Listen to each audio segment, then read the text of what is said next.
मैं सुशील कुमार रिंकू जो लोक सभा का मैंबर चुनिया गया हाँ, ईश्वर की सौं खांदा हाँ कि मैं कानून राही स्थापित भारत के संविधान प्रति सच्ची श्रद्धा अते निष्ठा रखांगा। भारत की सर्व समर्था अते अखंडता नूं बता दें, राज्यसभा और लोकसभा की कार्यवाही जो है वो शुरू हो चुकी है, लेकिन इस कार्रवाई के शुरू होने से पहले जब संसद में प्रधानमंत्री पहुंच रहे थे, उन्होंने मणिपुर की घटना का जिक्र किया, क्योंकि विपक्ष लगातार सवाल कर रहा था कि अभी तक इतने दिन बीत जाने के बाद भी मणिपुर पर वो कुछ बोलते नजर नहीं आए। उन्होंने कहा, प्रधानमंत्री ने कि आज मेरा हृदय पीड़ा और क्रोध से भरा है, किसी भी गुनहगार को छोड़ा नहीं जाएगा। महिला और बेटियों की सुरक्षा सुनिश्चित हो, इसके लिए ठोस कदम आगे उठाए जाएंगे। बेटियों के साथ जो हुआ उसे माफ नहीं किया जाएगा। प्रधानमंत्री का यह बयान सामने आया, लेकिन कांग्रेस की अपनी रणनीति है। कांग्रेस ये चाहेगी कि सदन के पटल पर भी प्रधानमंत्री अपनी ये बात रखें। मणिपुर की घटना शर्मसार करने वाली है। प्रधानमंत्री ने आज मॉनसून सत्र की शुरुआत से पहले सदन के बाहर ये तमाम बातें कही, लेकिन दरअसल सवाल सिर्फ विपक्ष की ओर से नहीं, पूरे देश की ओर से पूछे जा रहे हैं कि अगर ऐसी आज जब मैं आपके बीच आया हूं, इस लोकतंत्र के मंदिर के पास खड़ा हूं, तब मेरा हृदय पीड़ा से भरा हुआ है, क्रोध से भरा हुआ है। मणिपुर की जो घटना सामने आई है, किसी भी सभ्य समाज के लिए ये शर्मसार करने वाली घटना है।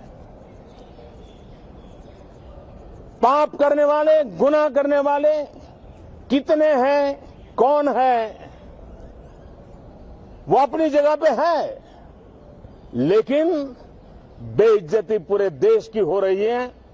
140 करोड़ देशवासियों को शर्मसार होना पड़ रहा है। मैं सभी मुख्यमंत्रियों से आग्रह करता हूं कि वे अपने राज्य में कानून व्यवस्था को और मजबूत करें, खास करके हमारी माताओं बहनों की रक्षा के लिए कठोर से कठोर कदम उठाएं। घटना चाहे राजस्थान की हो, घटना चाहे छत्तीसगढ़ की हो, घटना चाहे मणिपुर की हो, इस देश में, हिंदुस्तान के किसी भी कोने में, किसी भी की राज्य सरकार में राजनीतिक वाद विवाद से ऊपर उठ करके कानून व्यवस्था का महात्मा, नारी का सम्मान, और मैं देशवासियों को विश्वास दिलाना चाहता हूं, किसी भी गुनहगार को बख्शा नहीं जाएगा। कानून अपनी पूरी शक्ति से, पूरी सख्ती से एक के बाद एक कदम उठाएगा। मणिपुर की इन बेटियों के साथ जो हुआ है, इसको कभी माफ नहीं किया जा सकता है। लोगों के कल्याण के लिए समर्पित भाव से कार्य करते थे। तो लोकसभा और राज्यसभा की ये कार्यवाही चल रही है। आपको बता दें, मणिपुर का मुद्दा सदन में गूंजता हुआ जरूर नजर आएगा, क्योंकि विपक्ष इसको लेकर चर्चा की मांग कर रहा है। हालांकि प्रहलाद जोशी ने ये वीडियो वायरल होने से पहले ही कहा था कि मणिपुर पर हम चर्चा के लिए तैयार हैं, लेकिन विपक्ष की ये मांग होगी कि एक डेलीगेशन बनाए जाए विपक्ष के, जो मणिपुर पर जाकर ताजा हालातों की जानकारी ले पाए, और इसके साथ ही साथ प्रधानमंत्री भी सदन के पटल पर वो बातें जो उन्होंने बाहर मीडिया से कही प्रवेश करते वक्त, वो बातें सदन पर भी कहे। इन सारे मुद्दों को लेकर हंगामा होने के आसार दिख रहे हैं। फिलहाल लोकसभा और राज्यसभा की ये कार्यवाही शुरू हो चुकी है। represented the state of Andhra Pradesh from April 1996 to 2022. उनके योगदान के लिए श्री बादल को 2015 में भारत के सर्वोच्च नागरिक, दूसरे सर्वोच्च नागरिक पुरस्कार पद्म भूषण से सम्मानित किया गया। वे एक लोकप्रिय राजनेता थे, जिन्होंने पंजाब के साथ साथ संपूर्ण राष्ट्र की प्रगति एवं विकास के लिए अपना अमूल्य योगदान दिया। वे आजीवन किसानों के हितों की रक्षा के लिए प्रयत्नशील रहे। श्री प्रकाश सिंह बादल का किया और इमीडिएटली पुलिस लोगों को बोला कि जो भी है, जो वीडियो का ऑथेंटिकेट करो, रियलिटी और फैक्ट, उसके बाद में तुम जहां जहां में सस्पिशन एरिया है उसमें ऑपरेशन करके जो भी है उसको पकड़ना है। और स्टेट गवर्नमेंट इतना भी ट्राई करेंगे कि एफर्ट देंगे कि जो भी एविडेंस वगैरह करके वो जैसे वाला कल्प्रिट को, जैसे वाला क्राइम जो कर रहा है, ऐसे वाला को सजा, जैसे मौत का सजा दे, उसको हम इफर्ट करेंगे। नहीं, ये हर एक जो आदमी, मतलब जो दुनिया में है, हम लोग ह्यूमैनिटी, ह्यूमन बीइंग्स, इसको कंडेम करेंगे। कंडेम करना है, इसको कंडेम करना है।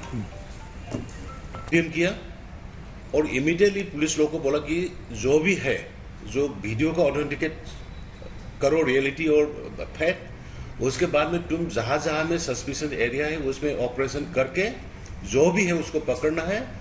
और स्टेट गवर्नमेंट इतना भी ट्राई करेंगे कि एफर्ट देंगे कि जो भी एविडेंस वगैरह करके वो जैसे वाला कल्प्रिट को, जैसे वाला क्राइम जो कर रहा है, ऐसे वाला को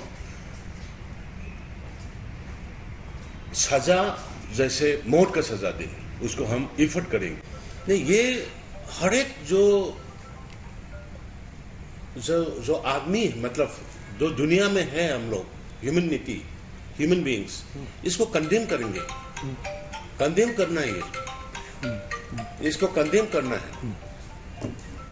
और इसको ऐसे समझिए कि जो मुख्यमंत्री हैं वो भी निंदा कर रहे हैं, जबकि उनके पास और भी विकल्प है, वो कार्रवाई करवा सकते हैं, स्थिति पर नियंत्रण लगवा सकते हैं, लेकिन वो भी हमारी और आपकी तरह ही बैठकर सिर्फ निंदा करने के लिए बैठे हैं। और इस पूरे मामले पर सुप्रीम कोर्ट ने अब संज्ञान लिया है। दरअसल सरकार से जवाब मांगा गया है कि आखिरकार उस तरह की घटना 2 महीने पहले हुई थी और अब तक कोई भी ठोस कार्रवाई नहीं हुई है। सुप्रीम कोर्ट ने इस पर जवाब मांगा है। मणिपुर वीडियो को लेकर अगले शुक्रवार तक केस में सुनवाई होनी है। ये सुप्रीम कोर्ट की तरफ से कहा गया है कि केंद्र सरकार, राज्य सरकार सुप्रीम कोर्ट को अपनी रिपोर्ट सौंपे। इस पूरे मामले की जांच कहां तक पहुंची है, आरोपियों पर क्या कार्रवाई हुई है, क्योंकि ये बेहद शर्मसार करने वाली घटना, जिसको लेकर अब लगातार सरकार से सवाल पूछे जा रहे हैं। सुप्रीम कोर्ट ने अब ये पूछा है कि केंद्र और राज्य सरकार ने अब तक क्या कुछ किया है, क्या कदम राज्य सरकार यानी कि मणिपुर सरकार की ओर से उठाए गए, इसको लेकर भी अब सुप्रीम कोर्ट ने संज्ञान लिया है, क्योंकि ये मामला, ये घटना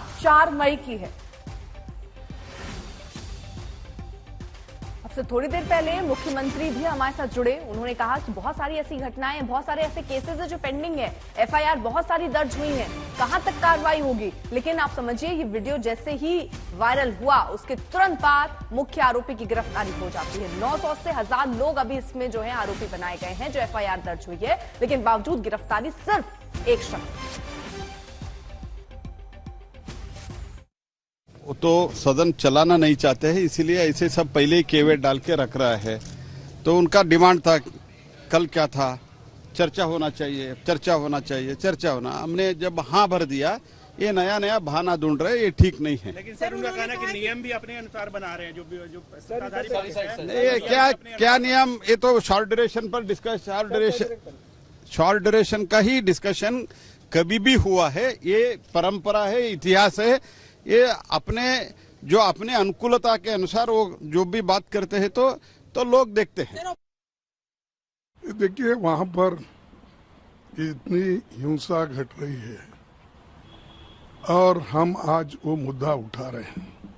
मैंने भी नोटिस दिया है और पार्टियों ने भी दिया है और हमारे पार्टी के अनेक नेता भी नोटिस दी है और देखेंगे हमारे चेयरमैन साहब इसको उठाने देते हैं या नहीं। हम ये चर्चा करना चाहते हैं क्योंकि कम से कम 80 दिन से ये घटना घट रही है। जब 80 दिन से घट रही है, इसके ऊपर प्रधानमंत्री चुपचाप है और वो फ्रांस, इजिप्ट, इधर सब जगह जाके आए, यूरोपियन कंट्रीज का दौरा किए, लेकिन मणिपुर उनको याद नहीं है। नेहा, हर वक्त जब सत्र चलता है, सदन की शुरुआत होती है, तो हम ये मान के चलते हैं कि सदन स्थगित ही होगा, कितने कम वक्त के लिए चलता है। तो ऐसे में सवाल यही है कि सदन चलाने की जिम्मेदारी कैसे आप मणिपुर का मुद्दा वहां पर उठा पाएंगे या बातचीत हो पाएगी। और पक्ष विपक्ष क्या कुछ तर्क दे रहे हैं, क्या कहा जा रहा है, सुनिए। वहां पर रेप चल रहा है, महिलाओं को सड़क पे लाट के उनको मारपीट कर रहे हैं, उनके घर लूट रहे हैं और आज गैंग रेप हो रहा है तो इसे सब चल रहा है। तो मोदी साहब का इसको याद नहीं है जब आपको समय 38 पार्टी को बुलाने का समय है, लेकिन मणिपुर के जो इतना बड़ा दंगा हो रहा है, लूट हो रहा है, फसाद हो रहे हैं, महिलाओं की इज्जत जा रही है, घर डिस्ट्रॉय हो रहे, कार जल रहे हैं, सब कुछ हो रहा है, लेकिन प्रधानमंत्री अनदेखी कर रहे हैं। वो तो सदन चलाना नहीं चाहते हैं, इसीलिए ऐसे सब पहले ही केवट डाल के रख रहा है। तो उनका डिमांड था, कल क्या था, चर्चा होना चाहिए, चर्चा होना चाहिए, चर्चा होना। हमने जब हाँ भर दिया, ये नया नया बहाना ढूंढ रहे, ये ठीक नहीं है। लेकिन सर उनका कहना है कि नियम भी अपने अनुसार बना रहे हैं जो सत्ताधारी पक्ष है। ये क्या नियम, ये तो शॉर्ट ड्यूरेशन पर डिस्कस, शॉर्ट ड्यूरेशन का ही डिस्कशन कभी भी हुआ है। ये परंपरा है, इतिहास है। ये अपने अनुकूलता के अनुसार वो जो भी बात करते हैं तो लोग देखते हैं। मणिपुर की परिस्थिति को लेकर संसद के दोनों सदनों में व्यापक चर्चा होनी चाहिए और उसके बाद एक सामूहिक रणनीति बननी चाहिए और दलगत सियासत से ऊपर उठकर, क्योंकि मणिपुर एक सरहद का सूबा है, उसमें परिस्थितियां किस तरह से सामान्य बने, इसके ऊपर एक रचनात्मक चर्चा की जरूरत है। दुर्भाग्यपूर्ण बात है कि राज्य सरकार और केंद्र सरकार दोनों ने अपनी जिम्मेवारी को, अपने कर्तव्य को नहीं निभाया है। प्रधानमंत्री मोदी जी अपनी चुप्पी तोड़ें, देश की जनता को आकर पार्लियामेंट के माध्यम से जवाब दें कि आज 2 महीने से ऊपर हो चुका है, मणिपुर में किसी तरीके की अकाउंटेबिलिटी नहीं है। बीच में ये पूरा ड्रामा चला था कि चीफ मिनिस्टर को निकाला जाएगा, चीफ मिनिस्टर ने इस्तीफा नहीं दिया। आज तक देश की महिला मंत्री स्मृति ईरानी ने इस पर कोई बयान नहीं दिया है। और जब पूरा ट्विटर पे ये वायरल हुआ है वीडियो, जब उन पे प्रेशर आया है तो कहती हैं कि मैंने चीफ मिनिस्टर से बात की। क्या ये सच्चाई नहीं है कि देश के किसी भी कोने में, देश या दुनिया के किसी भी कोने में इस तरीके के अगर माहौल हैं, वायलेंस के माहौल हैं, सबसे ज्यादा अगर किसी को परेशानी होती है महिलाओं को होती है। आज तक उन्होंने सीएम से संज्ञान नहीं लिया कि क्या वहां पे दर्दनाक हिंसा हो रही है, घटना हो रही है। तो मैं तो चाहती हूं कि ऐसी इनकम्पीटेंट मिनिस्टर, देश की most इनकम्पीटेंट minister, women and child welfare minister, जिन्होंने किसी तरीके का विमेन एंड चाइल्ड वेलफेयर की रिस्पॉन्सिबिलिटी नहीं ली हो, उनको इस्तीफा देना चाहिए अपना।